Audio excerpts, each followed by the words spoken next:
Vamos pro texto do Reinaldo Azevedo falando da derrota do Brasil? Bora, meus caras, minhas caras, lá no Metrópolis. Por que perdemos a luz da economia, da psicologia e do marxismo lido?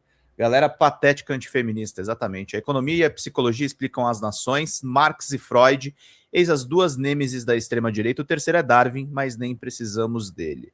Olha só o Reinaldo falando que até Darwin vai fazer essa gente passar uma vergonha, passar aquela vergonha, uma senhora vergonha. Uma vergonha de dar gosto. Vamos lá para a gente poder trazer todas as informações para vocês, meus queridos e queridas. Olha lá. Freud, Marx e o Neymar chorando para o Haaland. Ah, minhas boas brasileiras, meus bons brasileiros, meus bens brasileiros, todas, todes e todos, tem mais do que o direito, é um dever de inferir sempre fui um desastre no futebol. Nasci enxergando quase nada. Como escreveu Clarice Lispector, foi ela que me deu o nome do É da Coisa, no que respeita às artes do muito antigamente chamado ludopédio. Sou fabuloso e inútil, ganho uma lucidez que me deixa grandioso à toa. Ser grandioso à toa, entre aspas, é a expressão de uma tragédia civilizatória. Nunca mais ninguém terá o tamanho de Clarice. Adiante. Aliás, eu preciso ler mais Clarice Lispector. Mas você chegou a ser fabuloso, Reinaldo, em futebol, só no sentido da fábula. Eu nem vi a bola, quase cego até hoje.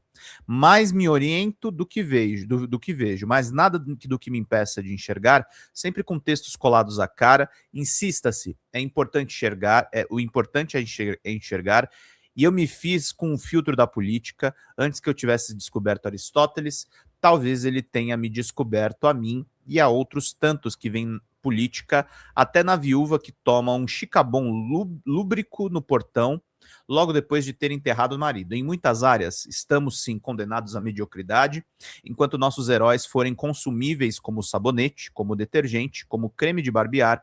Todas essas coisas fazem espuma, esse negócio visível, mas sem, como escreveu João Cabral em poema célere, carnadura concreta. Ou então estamos a tratar de personagens cafajestes das Bets que se insinuaram no cotidiano dos pobres para lhes roubar renda, esperanças e utopias. Os heróis de Cazuza e aquilo que já era um desalento tinham morrido de overdose.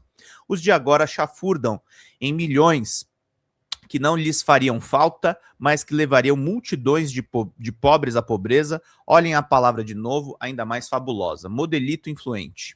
O modelito hoje influente no colunismo à moda Neymar Júnior, a cafagestagem cheia de brasilidade, quer privatizar tudo. Notem, só os supostos economistas da Faria Lima opinam sobre economia na nossa imprensa, e a liberdade de opinião nessa área, lembra Milor Fernandes, obedece o taxímetro. E invariavelmente dizem merdas aporofóbicas em referência à bibliografia dos mais curiosos, aporofobia, a aversão ao pobre, um desafio para a democracia, de Adela Cortina, livro publicado no Brasil pela editora Contracorrente. Querem privatizar tudo, claro, pois eu quero estatizar a CBF, autarquizá-la, quando menos. Os jogadores com a licença de Zé Simão, Selecinha são produtos e seus patrocinadores por vias oblíquas, tanto ditam escolhas como determinam os rumos da CBF, esse antro de patriotas. No dia 31 de maio de 1958, com o Brasil embarcando para a Suécia para o seu primeiro título, escreveu Nelson Rodrigues na Manchete Esportiva. Hoje quem vai embarcar não é uma delegação, nem um time, nem um punhado de profissionais, é a pátria das chuteiras. E eu imagino a fogueira da paixão acender-se em cada peito brasileiro quando o juiz apitar o começo da primeira peleja, de haver o momento em que 60 milhões de compatriotas estarão de cócoras, com o ouvido colado no rádio, sofrendo a palpitação de cada jogada. Parafraseando o Padre Vieira, escrevo: notável país que tinha tal cronista, e mais notáveis as outras nações não estiverem submetidas à afronta de picaretas que vendem as chuteiras da pátria. Marx e Freud, a economia e a conformação psíquica determinam o destino das nações. Marx e Freud. Eis as duas nêmesis da extrema-direita vagabundo, o terceiro é Darwin, mas nesse caso nada há de fazer a não ser pregar o criacionismo para a crença de ninguém, nem dos crentes. Pois bem, temos economia grande o bastante para manter os melhores jogadores no Brasil, mas isso não acontece porque os grandes clubes do mundo já compraram pau-brasil em tenra infância. Em terras ignotas, os nossos craques descolam-se, nada há a fazer das nossas pulsões essenciais de dor e alegria. Dos nossos, pedirei à grande professora filósofa, a grande professora Marilena Chauí, licença para apelar a Spinoza, afetos de tristeza e de alegria, e volta e meia os desterrados se juntam para tentar recuperar a memória da pátria das chuteiras. E bem, dá sempre errado, e não por culpa dessa criançada grande que, não podendo redimir a pobreza do Brasil, redimirá ao menos a própria, e com todo o direito de fazê-lo. Cadê o capitalismo em terra-pátria para manter por aqui os nossos craques? Vai uma provocação ao meu modo. Até o BNDES deveria ser mobilizado em favor da pátria de chuteiras. Eu adoraria ver aqueles merdinhas da Faria Lima, até borborignos, estertorosos ao evocar os seus livros texto, lidos até o capítulo 3, porque o excelente Aloysio Mercadante teria, na minha prefiguração, mantido os nossos craques por aqui.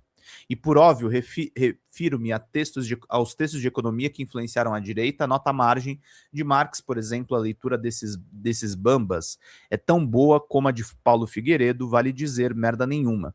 Já testei isso numa recepção de bacanas, um deles tentou fazer graça imprudente comigo, perguntei a que livro de Marx era o tema ele se referia, ele ficou zangado, picaretas sempre ficam bravos quando pegos no pulo, eu não nasci ontem, o que é uma pena, é claro. Vamos, gente, pinguem superchats, pinguem membros, por favor. Falei da economia, a psicologia de que tentei tratar junto do complexo de vira-latas. Na mesma crônica de 31 de maio de 1958, em que Nelson trata da pátria das chuteiras, ele fala dessa nossa vocação para ganir de humildade. Essa CBF, assim privatizada, contratou Ancelotti até 2030.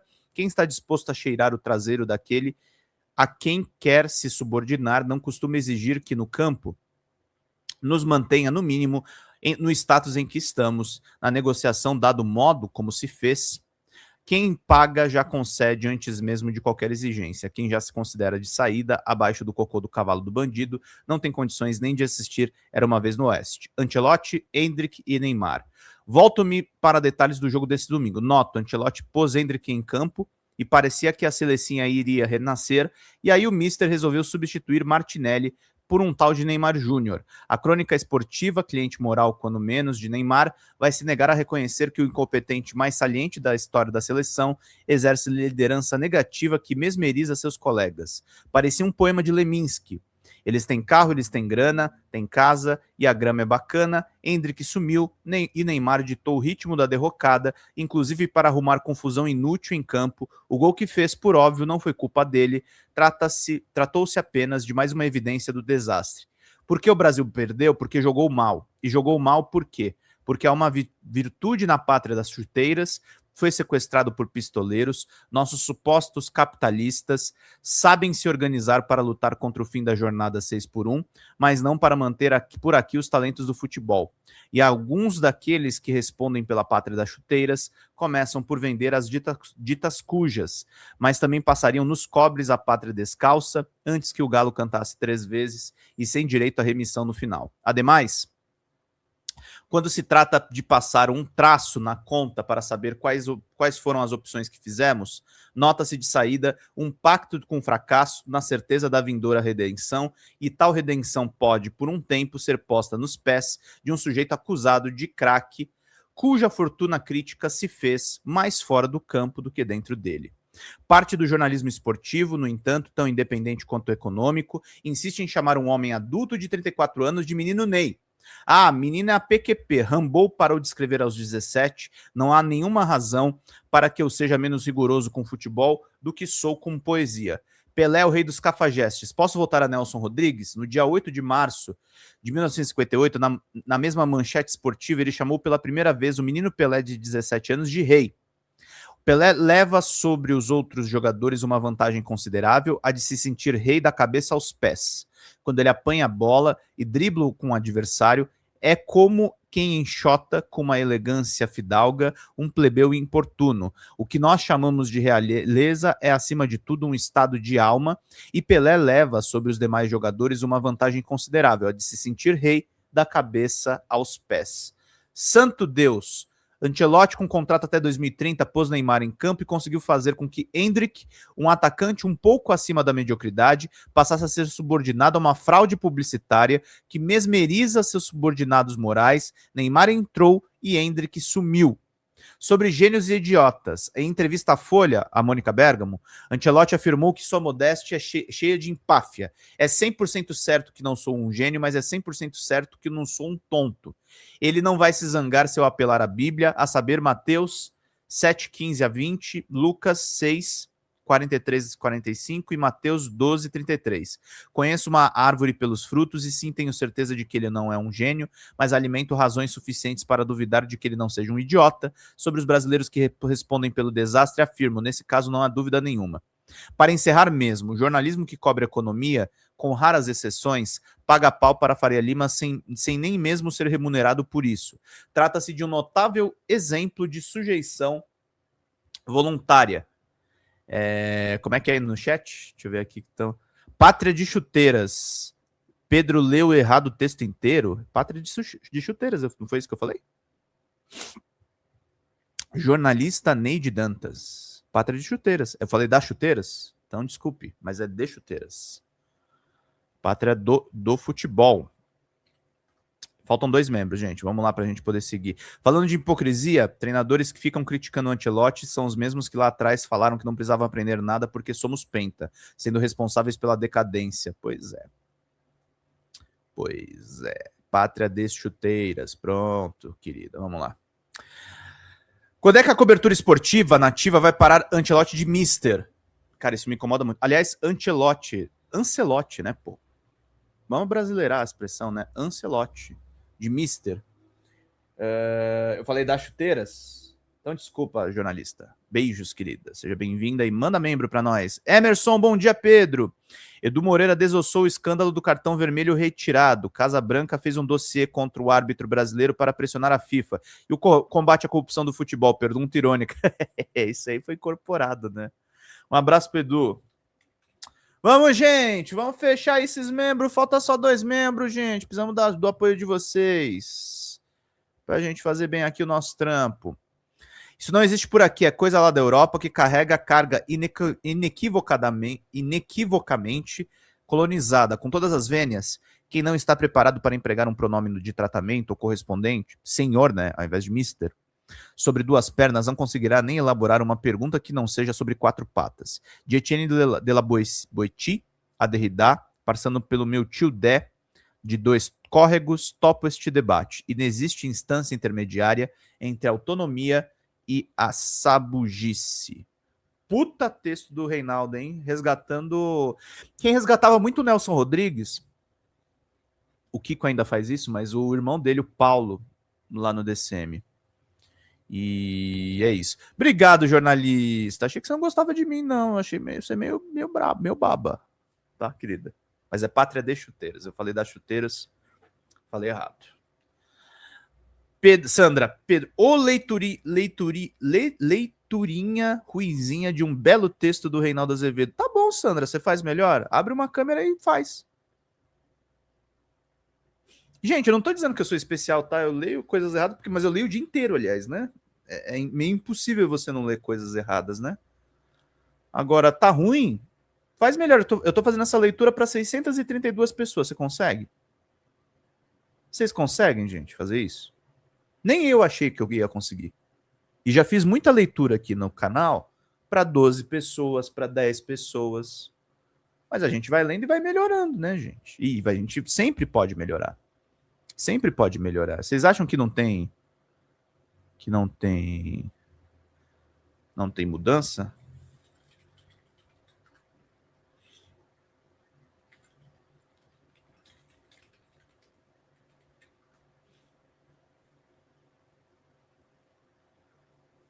Ai, ai. Mas é isso, queridos.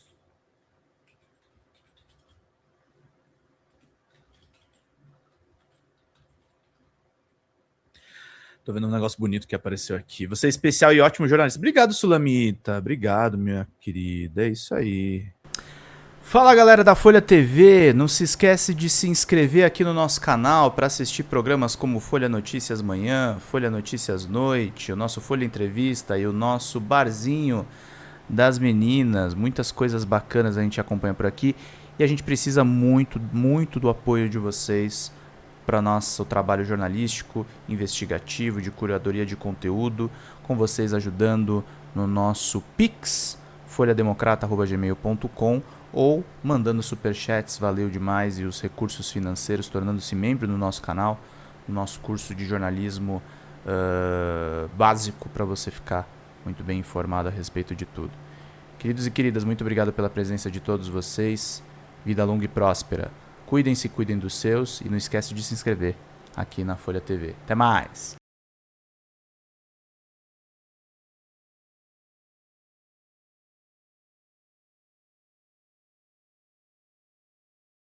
Itamaraty vê risco de ação militar dos Estados Unidos no Brasil após classificação do CV e PCC.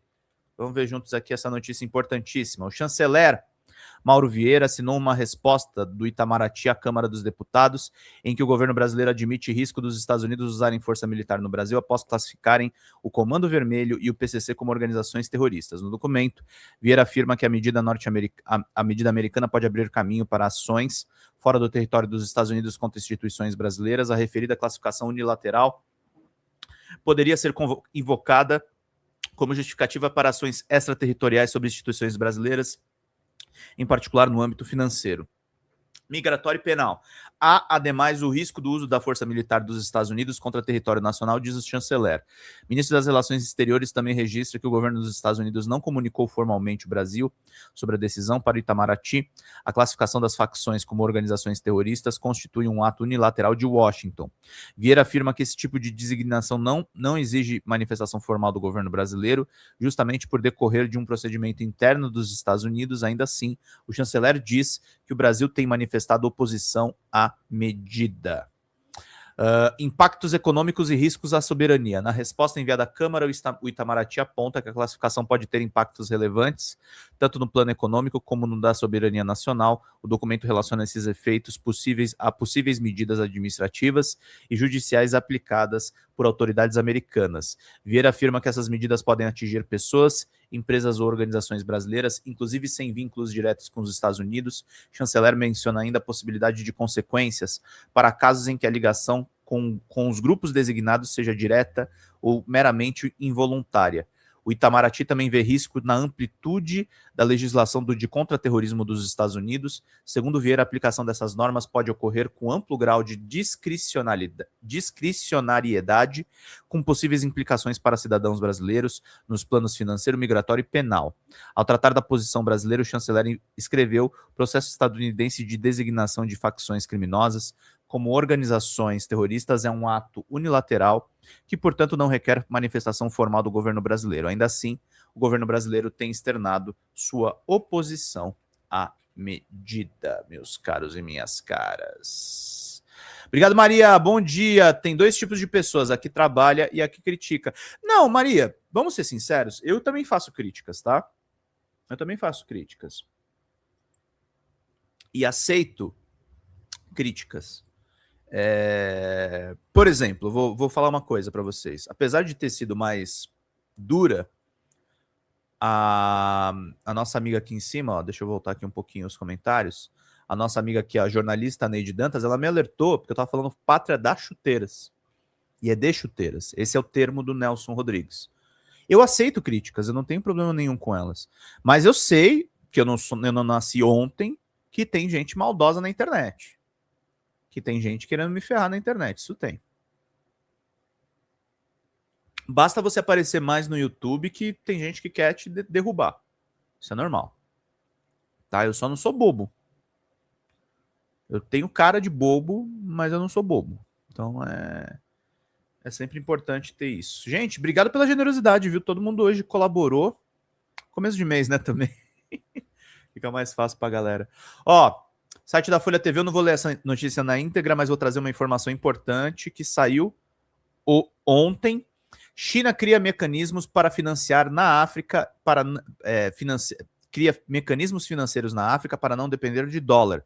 Atualmente, a China é a principal parceira comercial da África. A China vem ampliando a infraestrutura financeira na África para não depender do dólar, o que permite comercializar bens e serviços por meio de moedas africanas e da chinesa, o yuan. Apesar das mudanças, o uso do yuan ou renminbi ainda é minoritário no continente e a chamada de desdolarização segue fora do horizonte, mesmo para as autoridades de Pequim. Essa notícia é da Agência Brasil, do Lucas Por Deus Leon.